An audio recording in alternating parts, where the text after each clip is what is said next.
Salut et bienvenue sur Bibloom Podcast, le podcast enthousiaste qui pétille, qui t'invite à te poser des questions sur la vie, à changer de point de vue et à chercher les réponses du côté de la bienveillance. J'y partage régulièrement mes réflexions personnelles en fonction de ce que je vis au quotidien et de temps en temps, j'invite des personnes avec qui j'ai plaisir à échanger pour partager avec toi. Et aujourd'hui, je te retrouve pour parler encore de moi. Retrouve-moi après le jingle et je t'explique pourquoi.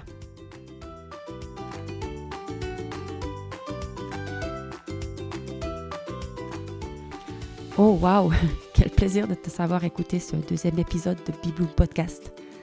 Pour moi, c'est encore un bébé, je fais mes premiers pas, alors je ne suis pas tout à fait à l'aise avec ce média. Par contre, j'adore faire de nouvelles expériences, j'adore sortir de ma zone de confort. J'aime faire des nouvelles découvertes et puis ce que je mets au centre, surtout, c'est le plaisir que j'ai à le faire. Et avec ce podcast, c'est le cas. Alors pour commencer, j'ai envie de te partager quelques retours que j'ai reçus suite au premier épisode, comme celui-ci qui m'a beaucoup touchée de Ludmila, qui me dit « J'ai adoré ton podcast, j'ai adoré ton intro, le son de ta voix, le ton utilisé. Bref, je suis sous le charme. Je t'avoue que j'ai pas réussi à accrocher avec les vidéos YouTube ou Insta Live.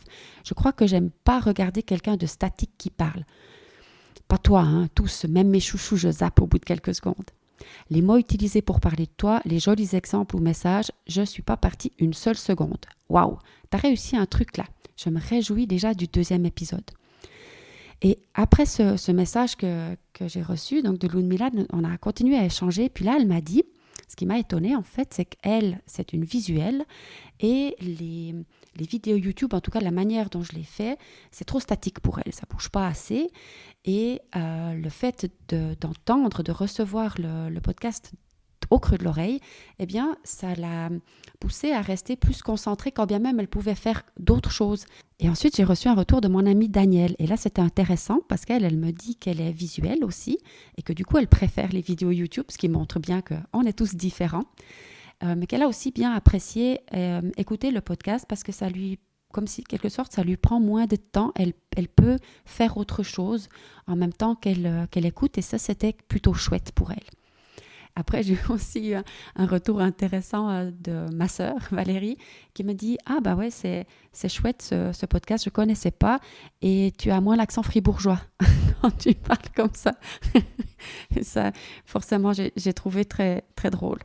Et le dernier message que j'ai envie de partager, c'est celui que j'ai reçu de Daniela, qui me dit « Je viens d'écouter ton premier podcast. Bravo pour cette initiative et le fait de partager des choses personnelles, ce qui n'est certes pas évident. Tu dis bien que dans ce premier épisode, tu souhaites nous dire un peu plus qui tu es. Je ne m'attendais donc pas à ce que tu dévoiles ta vie de 0 à 51 ans, mais je suis restée sur ma faim. J'aurais souhaité savoir davantage sur ton parcours professionnel, notamment ce que tu faisais comme travail et qui t'enchantait avant d'ouvrir la Bibloom Academy. Et sur le plan privé, j'aurais voulu savoir si tu étais toujours mariée ou si tu ne l'étais plus, ce que je suppose. Et est-ce que c'était tes besoins de changement qui t'ont amené au divorce ? Je sais que tu ne prends pas mal mon petit retour. Je fais partie des gens qui ne te connaissent pas très bien et qui sont donc intrigués de savoir un peu plus sans vouloir connaître tous les détails non plus.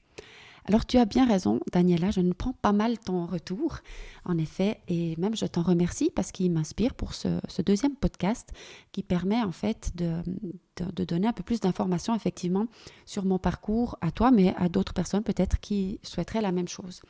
Donc voilà, c'est parti. Et à partir de là, ça devient un vrai challenge.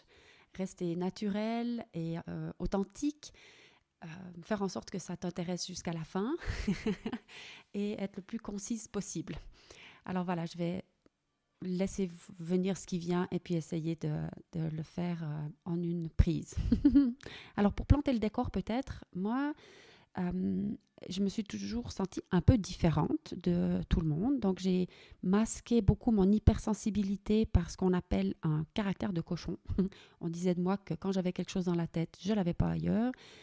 J'étais pas forcément la personne la plus agréable à côtoyer parce que voilà, pour moi, c'était vraiment une manière de survivre, de cacher cette hypersensibilité. Et puis après, j'avais peut-être comme autre caractéristique ce côté un peu entrepreneur comme ça. Donc depuis très très jeune, j'ai chercher à générer un petit peu d'argent comme ça. Par exemple, quand j'étais en première du CO, je faisais des boucles d'oreilles. J'avais un petit carnet de commandes, je faisais des boucles d'oreilles, puis je les vendais à l'école. Puis après, je suis partie une année en Écosse à 16 ans. Et puis là, je tricotais des pulls. Je devais faire un pull par semaine pour arrondir un petit peu mes fins de mois. J'avais un petit peu ce côté trouver des pistes ou être un peu entrepreneur comme ça. Et donc, je suis partie très jeune de la maison à 16 ans pour aller en Écosse, là, une année. Et puis, l'idée, c'était que je revienne et que je poursuive mes études. Sauf que moi, je ne me suis pas rentrée. Je me suis arrêtée à Genève au retour. Et là, j'ai fait une formation de 2 ans dans l'hôtellerie. Donc, vraiment, les mains à la pâte, nettoyer des chambres, passer à l'économat, la lingerie, le restaurant, la cuisine. J'ai jamais exercé en fait ce métier-là puisque tout de suite à la fin de l'apprentissage, j'ai trouvé un stage à la réception d'un grand hôtel genevois. Et puis durant ce stage, je suis tombée un jour sur un article qui était l'interview du responsable des ressources humaines du Palais Wilson, de l'hôtel Palais Wilson à Genève. Et quand j'ai vu cet article-là, j'ai lu ça, je me suis dit, oh, ça c'est exactement le métier que je veux faire.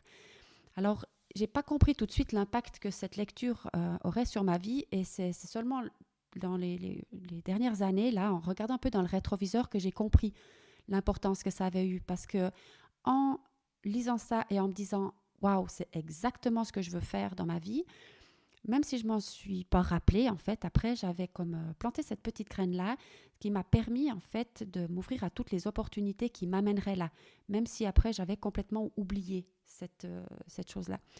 Et donc, j'ai changé de fonction dans cet hôtel, je suis devenue secrétaire de direction, et ça, c'est un métier, une fonction que j'appréciais pas beaucoup, mais j'avais vu passer l'information pour une formation de spécialiste RH. Et bien sûr, comme j'avais un petit peu cette intention en tête, et je me suis évidemment inscrite à cette formation. Et puis après quelques temps, j'avais vraiment envie de changer de travail et je suis allée voir la responsable de ressources humaines pour lui faire part de mon souhait de démissionner. Et là, elle me dit qu'elle est au courant en fait de la formation que je suis en train de faire et surtout qu'elle a envie de démissionner, elle va partir et elle me propose son poste. Alors moi, je suis un peu sous le choc, je me dis mais je ne me vois pas prendre la responsabilité de ce département-là dans ce grand hôtel. J'ai 21 ans, j'étais un peu apeurée comme ça, mais je me dis, écoute, je reviens demain avec ma décision. Et puis, forcément, je ne pouvais pas laisser passer une si belle opportunité. Hein. C'était trop tentant. Donc, j'ai pris ce poste-là que j'ai exercé pendant quelques années. Et puis ensuite, je suis toujours restée dans les ressources humaines parce que c'était quand même une de mes passions, de comprendre un petit peu les relations humaines. Et moi, je me sentais bien un petit peu dans cette fonction centrale de pouvoir soutenir tout un chacun dans la structure, quelle que soit sa fonction, et de faire en même temps le lien avec peut-être les préoccupations de la direction générale. On parle parfois d'une fonction où on se situe entre le marteau et l'enclume, mais pour moi, ça, c'était une place qui me convenait bien d'être là. Ensuite, tout en restant dans les ressources humaines, j'ai évolué dans différents autres domaines que l'hôtellerie. J'ai fait un tour dans le domaine bancaire, dans une clinique privée qui était d'ailleurs une maternité. Et ensuite, dans l'industrie, où je suis restée 11 ans dans ce domaine des ressources humaines. Et là, c'était une entreprise où vraiment j'avais trouvé ma place, je me sentais extrêmement bien. Et j'ai participé à une journée de formation dont le thème était transfert de connaissances. Et je n'avais pas très bien compris, c'est aussi un moment qui a eu un impact fort en fait dans mon parcours. Je n'ai pas très bien compris ce que c'était que cette journée et qu'est-ce que je faisais là. Et le message qui était transmis, c'était vraiment l'importance de transmettre des connaissances dans une entreprise parce que voilà, il y a des gens qui ne le font pas et ça pose problème. Et moi, ce que j'ai entendu ce jour-là ou que j'ai compris de moi ce jour-là, c'est que pour moi, partager des expériences ou transmettre des connaissances, c'est quelque chose que j'aimais vraiment beaucoup. Dans tous les jobs où j'avais, toutes les fonctions que j'avais occupées, c'était moi qui formais les nouvelles personnes, par exemple, qui arrivaient. C'est quelque chose que j'ai toujours beaucoup aimé faire. Puis j'ai pris conscience aussi que c'est toujours moi qui le faisais parce que mes collègues ou les gens autour de moi n'aimaient pas forcément faire ça ou n'avaient pas la patience. Et là, ça m'a comme planté une deuxième graine qui m'a ouvert à des opportunités. Et je me suis dit, ben voilà, maintenant je suis aux ressources humaines, c'est ce que j'ai toujours voulu, mais moi j'ai envie de transmettre. Donc, la prochaine chose qui est arrivée, c'est l'information sur une formation de formatrice d'adultes. Forcément, quand j'ai vu passer cette information sous mes yeux, eh bien, c'était en 96 et je me suis formée pour devenir formatrice d'adultes. Donc, j'avais ce désir profond de partager, sauf que je ne savais pas bien quoi partager. Et ça m'a pris vraiment des années pour trouver ce que j'allais bien pouvoir partager. Et en 2003, je suis devenue maman et je me suis formée moi-même au portage en écharpe. Donc ça, c'est une découverte que j'ai faite qui était juste exceptionnelle. Porter ma fille comme ça au quotidien, c'était magique.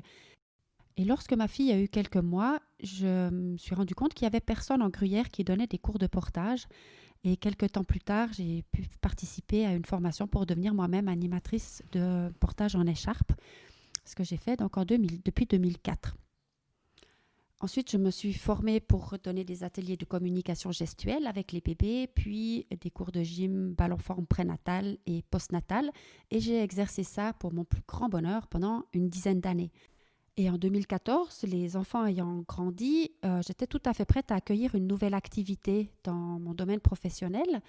Et puis, d'un point de vue privé, c'est une période où je me sentais vraiment embourbée dans mon rôle de maman. Je sentais qu'il y avait pas mal de choses dans ma vie qui n'étaient pas si fluides, pas si agréables. J'avais des difficultés aussi pour être d'accord avec mon conjoint, sur l'éducation des enfants notamment. Et puis là, j'ai reçu un mail de Caroline Jacquard qui va venir, d'ailleurs, que je vais inviter dans ce podcast. Je me réjouis beaucoup d'ailleurs. Et qui me parle de « J'arrête de râler sur mes enfants et mon conjoint » avec l'opportunité de se former pour devenir animatrice d'atelier.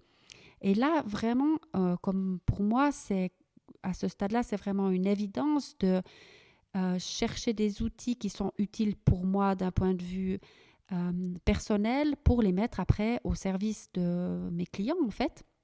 Donc là, c'était un outil qui était parfait pour moi pour avancer ou améliorer des choses dans ma vie privée et le transmettre après autour de moi. Et c'est vraiment cette activité-là qui m'a remis en fait sur la route des transformations personnelles. Je l'avais déjà fait pendant de nombreuses années, des réflexions sur moi, des changements, des adaptations, des choses, mais j'avais mis un couvercle quand même pendant 10 ans. Et puis là, c'était le moment de m'y remettre et à plein temps. Donc c'est cette activité-là qui a fait pour moi le virage. Et puis, dans la foulée, je me suis formée aussi pour animer des ateliers pour les parents d'ados. Et ça, c'était absolument super pour moi parce que mes filles, elles allaient arriver dans l'adolescence et je sentais bien que des outils me seraient précieux. J'ai animé aussi ces ateliers-là. Et mon activité jusqu'en 2014, en fait, jusque-là, elle s'appelait Bébé Gruyère. Et ça jouait plus tellement d'avoir ces activités pour les parents d'enfants plus grands avec la casquette de Bébé Gruyère. Alors là, j'ai créé en fait la structure, si on veut bien, qui s'appelait à ce moment-là Bibloom Free Yourself, pour séparer les activités pour les parents d'enfants plus grands des bébés. Et puis, c'est là que... puis peut-être on revient un petit peu sur les choses plus privées. Pendant une année et demie, j'ai vraiment cru que j'avais sauvé mon couple qui battait de l'aile quand même depuis 2010. Et moi, j'étais persuadée qu'en faisant toutes ces transformations, j'avais beaucoup amélioré l'atmosphère à la maison. C'était beaucoup plus léger, agréable, détendu. Et j'étais persuadée que même si j'étais seule à porter tout ça sur mes épaules, eh bien, ça fonctionnait très bien comme ça. Et en fait, je me suis voilée la face pendant une année et demie, puisqu'en décembre 2016, on est vraiment arrivé à la conclusion que notre couple ne fonctionnait plus. Et effectivement, j'ai divorcé. Donc, ce n'est pas vraiment mon besoin de changement qui a été l'initiateur, en fait, de cette séparation, mais j'ai cru que j'avais pu faire tout le job et puis en fait non. Donc voilà pour cet aspect-là. Et puis, ce qui s'est passé après, c'est que j'avais ces deux structures, donc Bébé Gruyère et Bibloom. Et j'ai fait un programme, j'ai créé un programme pour retourner dans les entreprises. Puis j'ai quand même travaillé 20 ans dans les ressources humaines. Et puis là, je me suis dit, j'ai vraiment des clés à partager aussi en entreprise. Puis je me trouvais dans une situation un petit peu étrange de avoir sur ma voiture un bébé sous une couverture. Enfin, c'est écrit Bébé Gruyère. Et puis, je donnais des cours de portage le matin, par exemple. Et puis, de l'après-midi, j'allais dans une entreprise présenter mon programme à des dirigeants. Et il y a quelque chose qui manquait de cohérence. Et puis, c'est là qu'est m'est venue, en fait, cette idée. En février 2017, je marchais à 5h30 dans la rue, comme je fais tous les matins. Et il m'est venu tout d'un coup l'idée pour amener de la cohérence dans l'ensemble de l'offre de cours qui s'élargissait. Pour moi, ça restait cohérent, mais je sentais bien que ça manquait de cohérence de l'extérieur, quand on demandait un petit peu ce que j'étais en train de faire. Et puis, il m'est venue cette idée de la Bibloom Academy, donc il y a l'école de l'enthousiasme et de l'optimisme, qui permettait de mettre un toit sur toutes mes activités. Là, je me suis dit, mais waouh, c'est trop cool cette idée-là, parce que du coup, Bébé Gruyère, ça peut devenir Bibloom Baby. Et c'est toutes les activités qui viennent soutenir les jeunes parents. Toutes les activités qui concernent les parents d'enfants un peu plus grands et qui concernent l'éducation bienveillante, eh bien, c'est devenu Bibloom Family. Et puis après, j'avais le troisième département qui est arrivé, c'est Bibloom at Work, pour tout ce qui concerne les entreprises. Puis après, pour moi, ce qui était vraiment aussi extrêmement important, c'était de créer un programme pour tout un chacun, un programme de transformation personnelle, d'épanouissement, si on veut bien, pour tout un chacun. Et ça, c'est devenu le département Bibloom for You. Et ça, c'est ce qui me motive et puis qui me pousse. C'est vraiment comme un peu ma mission de vie, de transmettre au plus grand nombre des outils qui permettent de se questionner, de se transformer, de vivre la vie qu'on a envie de vivre, de faire un petit peu, si on veut bien, le cheminement que j'ai fait moi. Et puis là, c'est vraiment très important quand je partage comme ça en groupe. Donc, moi, ma mission, fondamentalement, c'est de travailler toujours sur moi pour pouvoir faire des compréhensions, pour avancer dans la meilleure manière d'agir possible en toutes circonstances, la meilleure manière de me comporter en toutes circonstances, comprendre bien tout ça, intégrer dans mes cellules, dans la pratique, pas juste la théorie, mais intégrer dans la pratique et partager. Parce que c'est ça, en fait, la mission, c'est de faire des compréhensions sur soi-même pour les mettre au service, en fait, après, du plus grand nombre. Et ce qui est important dans tout ça, pour moi, en tout cas, qui me tient à cœur, c'est que quand j'anime un atelier, je partage une partie de mes compréhensions, mais on est en groupe. Et ce qui est le plus intéressant pour moi, ou qui est particulièrement intéressant, c'est les échanges entre tout le monde. Donc, effectivement, moi, j'anime le groupe où je suis... je partage, vraiment, j'anime, mais je me vois pas autre que ça. C'est-à-dire que quand il y a quelqu'un qui partage sur son expérience ou une difficulté ou peu importe quoi, puis que quelqu'un d'autre répond comment il a agi, eh bien, c'est tout le groupe qui apprend. Et ça, c'est quelque chose qui me tient à cœur et qui m'émerveille à chaque fois. C'est là qu'on arrive vraiment dans la magie des échanges, du partage d'expériences. Et puis là, je crois que c'est important qu'il y ait personne qui pense qu'il sait plus que les autres ou qu'il a plus à donner ou qu'il est expert et que les autres ne le sont pas. Enfin, il n'y a rien de tout ça. On est vraiment tous des humains, tous en route, en chemin. Puis moi, la première, donc c'est quelque chose qui me tient à cœur. Puis ces deux départements, Bibloom at Work et Bibloom for You, c'est mes petits chouchous en fait. Parce que là, on vient vraiment travailler de manière authentique et sincère. Les échanges sont juste exceptionnels. Et puis les programmes qui sont partagés, c'est vraiment les miens que j'ai enfin, c'est les mots qui me conviennent bien et qui sont ceux que j'arrive le mieux à transmettre en fait. Bon, ben voilà, sacré défi de résumer 33 ans de vie professionnel et privé en 20 minutes à peu près. Puisque tu es encore là visiblement ou auditivement, eh bien, je te remercie d'avoir écouté tout ça. Et si tu as d'autres questions ou s'il y a des thèmes particuliers qui t'intéresseraient que je développe, eh bien, c'est avec grand plaisir que je le ferai. En tout cas, je me réjouis de recevoir des retours de ta part. Et je me réjouis aussi de revenir avec le 3e épisode. Et d'ici là, eh bien, je te souhaite une bonne soirée ou une bonne nuit ou une bonne journée, selon. Et à très vite. Bye!